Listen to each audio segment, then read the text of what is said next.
Now, so far, Frame has shown certain places in Van Til where he seems to assert system, and some places in Van Til where he appears to reject system. Now then, Frame wants to somehow tie these together, and one of his subheads, the third subhead, is the analogical system. The apparent contradictions require an analogical system.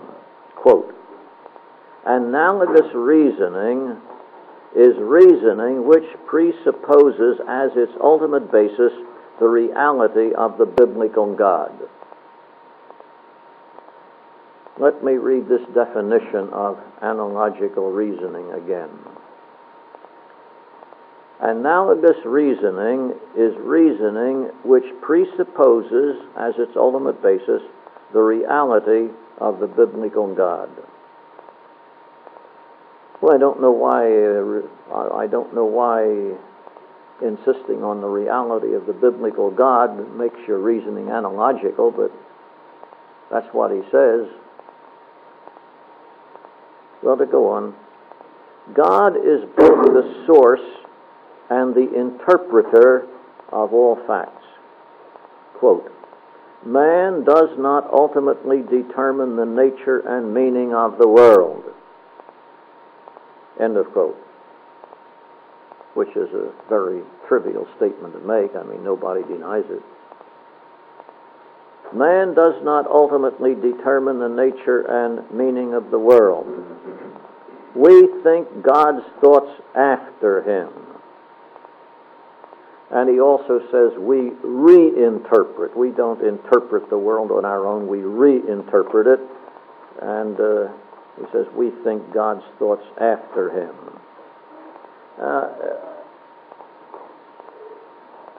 The question here is, if that is so, how do we know that our reinterpretation is correct?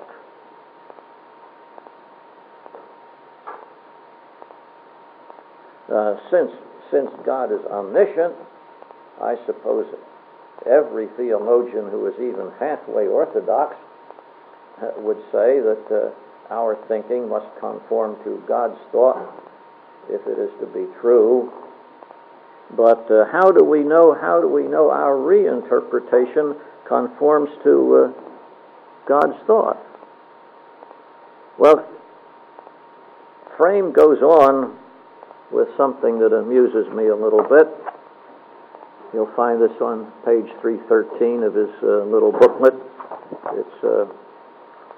This is the Problem of Theological Paradox. It's chapter 11 in Foundations of Christian Scholarship, edited by Gary North. And so he continues, this precipitated the Clark case. I'm the Clark, of course. If any of you don't know it, I was ordained in the OPC in 1944, and a certain group of Westminster people filed a complaint in General Assembly trying to have my ordination revoked. And this controversy took about 5 years, and I won, but that's the Clark case. This precipitated the Clark case.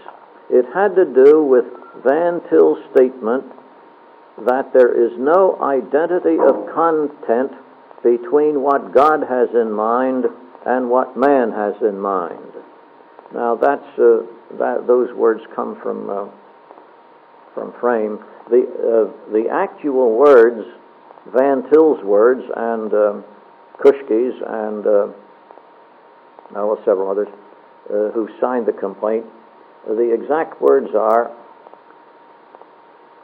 God's knowledge, or maybe it's the knowledge that God has, something like that. God's knowledge and the knowledge possible to man do not coincide at any single point. God's knowledge and the knowledge possible to man do not coincide at any single point. Now, Frame continues, God's concept of a rose is different in content from man's because God's concept is the original and ours is derivative. But the word content in this sentence is considerably ambiguous, and in fact Frame himself lists 6 different meanings of the word content. Frame does not repeat the charges that were made in the Clark case. He doesn't repeat any of the reply, but at any rate, he does not repeat the main sentence in the complaint. The complaint was a document complaining against my ordination. He doesn't repeat this sentence, which is the key sentence. The knowledge of God and the knowledge possible to man do not coincide at any single point. Therefore, Frame cannot urge that Van Til means only 1 or 2 of the 6 meanings of content and does not mean the others. Van Til said at any single point.